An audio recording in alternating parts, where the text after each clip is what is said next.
بالعربي ولا بالانجليزي شو رايك؟ انجليزي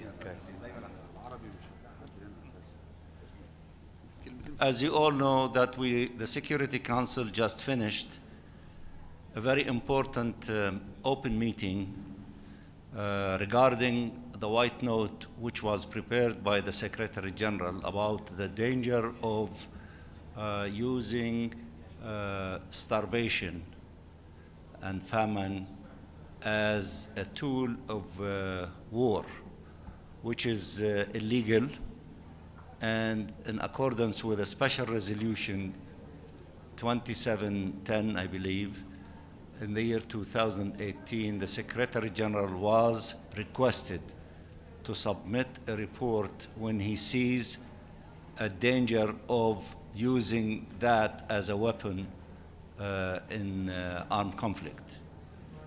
You all heard the statements. Everybody expressed their concerns and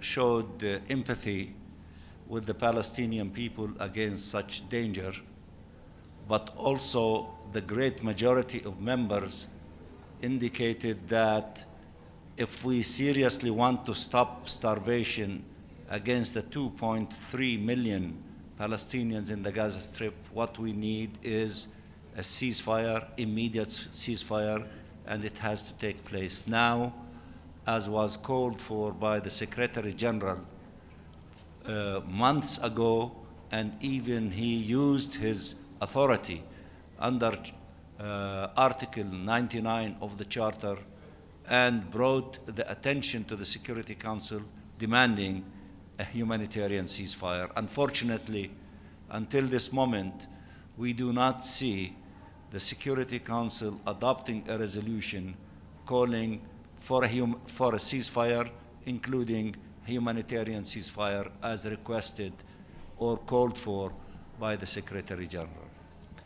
We are very grateful to Algeria, to Guyana, to Switzerland, and Slovenia for calling for this open meeting to dwell on the white note or the report of the Secretary General, which it might be revisited again at the end of month of March.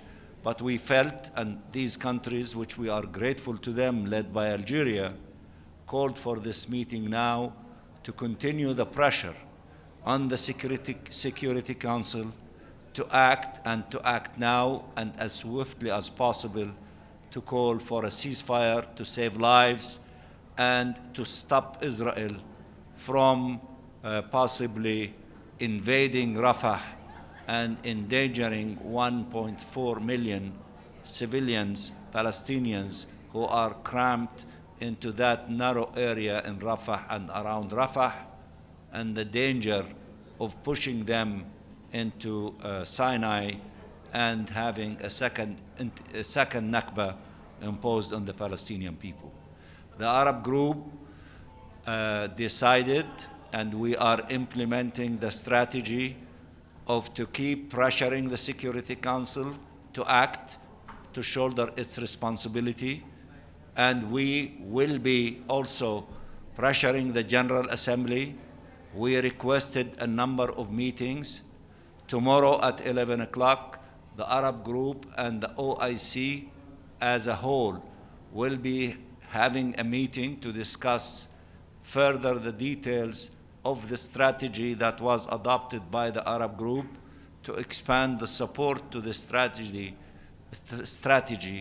to include the OIC, to include NAM, the African group, the European countries, and also the Latin American countries. We have to keep knocking on the door of the General Assembly, the door of the Security Council, until we see an end to this tragedy and to this carnage that the Palestinian people are going through as a result of the aggression of the State of Israel against our people. Let me also tell you that it was decided by the President of the General Assembly that there will be a meeting in the General Assembly under the veto initiative, in which the country that casted a veto when we voted on the last attempt in the Security Council for a ceasefire, humanitarian ceasefire, what is known as the Algerian draft. Now we are going to have a debate in the Security Council for why a permanent member casted a veto in spite of the fact that 13.5 members of the Security Council were in favor of ceasefire. In fact, the half country today added another half, and they're calling for an immediate halt or stopping of the fighting that eventually would lead to no fighting to take place at all.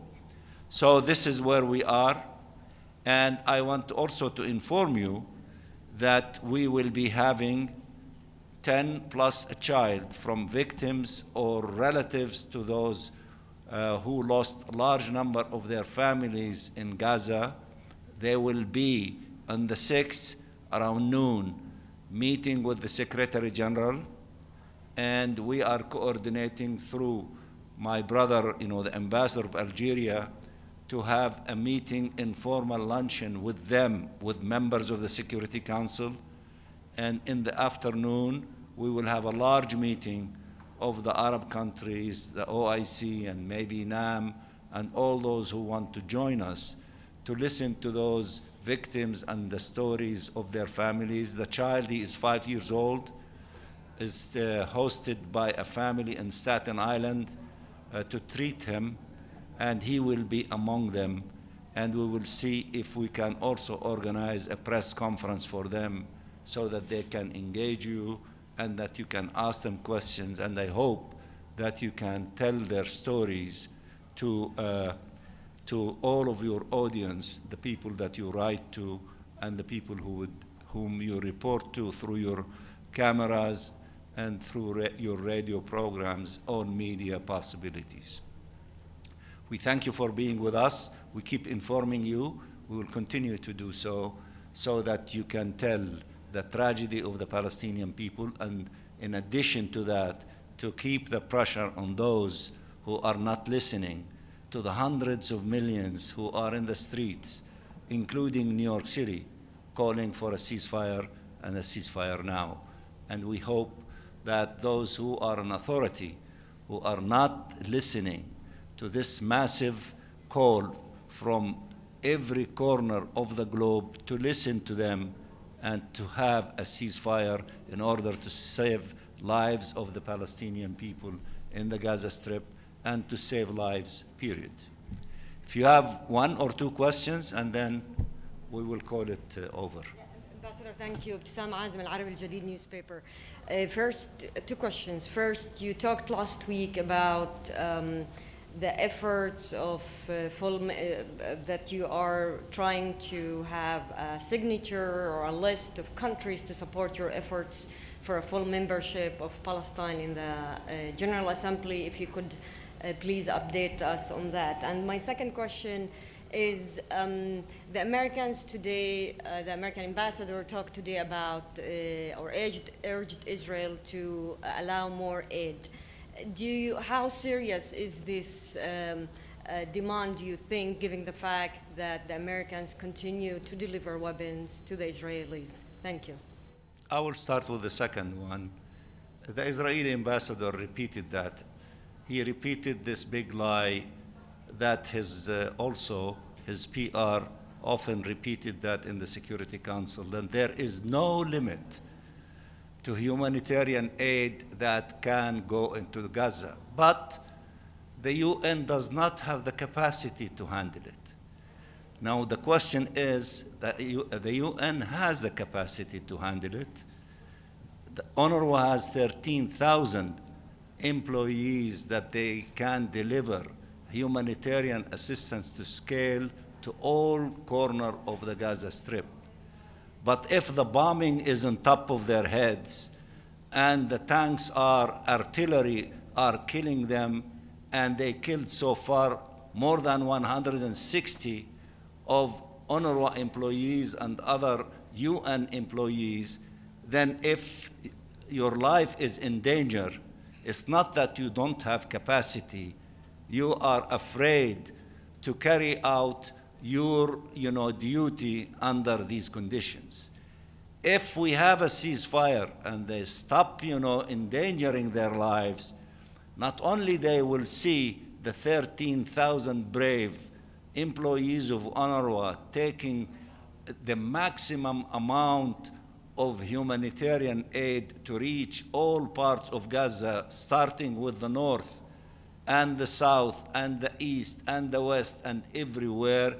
And I can even say that they might have an additional 5,000 or 10,000 volunteers from international humanitarian organizations and brave doctors that will come running to Gaza in order to save lives in the Gaza Strip.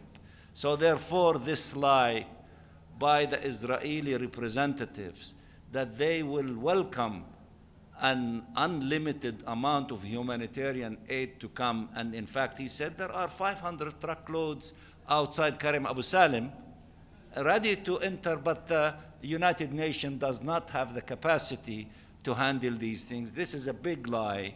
It is, there is fear for everyone in Gaza, including UNRWA employees and others, as long as there is bombing and killing and tanks and artillery and all kinds of weapons, killing everyone in the Gaza Strip. If you do not look for a place to hide in order to save your life, then even if you have 10,000 truckloads, and maybe thousands of truckloads are lining up from Al Arish to Rafah, but because of this situation in the Gaza Strip, it is not possible to distribute much. That's why almost 14 members in the Security Council have been calling for a ceasefire in order to allow the distribution of humanitarian assistance to take place. Now, with regard to the first question that you asked about the admission, now the meetings tomorrow and more meetings that will take place, we will be refining that strategy for moving into the Security Council with a draft resolution calling for the admission of the State of Palestine to membership. Now, I mentioned to you the possibility of having, a statement with signature. Through our meetings and discussions, we came to the decision that we will have a hybrid form. What does that mean? We have in an Arab summit and OIC summit combined, there is unanimous decision for supporting the State of Palestine for admission. So therefore, we will say all the Arab group, all the OIC, the combined 57 countries, and we had a summit in Kampala, Uganda, and I had the honor of attending it. And it was adopted unanimously at the level of the summit. 120 countries are endorsing this idea. So therefore, we will indicate that the Arab groups are endorsing, the OIC group is endorsing, the NAM group is endorsing, so we're starting from 120 countries. And then we will seek the endorsement and signatures of others who do not belong to these three groups, so that our number, we are starting from 120 plus many others who will be joining us in signing for that statement before we go to the Security Council with a draft resolution for admission. We will announce the number of countries that are endorsing and supporting this effort. Edith. Thank you very much, Mr. Ambassador. President Biden said that he expects a deal for a temporary ceasefire and release of hostages by next Monday. Do you believe this is possible? And U.S. officials have said that they would like to see this go through the entire period of Ramadan. How important would that be? We sincerely hope that those who are negotiating, I believe today and yesterday in Doha, and they might have moved to Cairo, in agreement on what they agreed to in Paris to happen as quickly as possible. In fact, we were all, hoping that this exercise would come to a positive end weeks ago.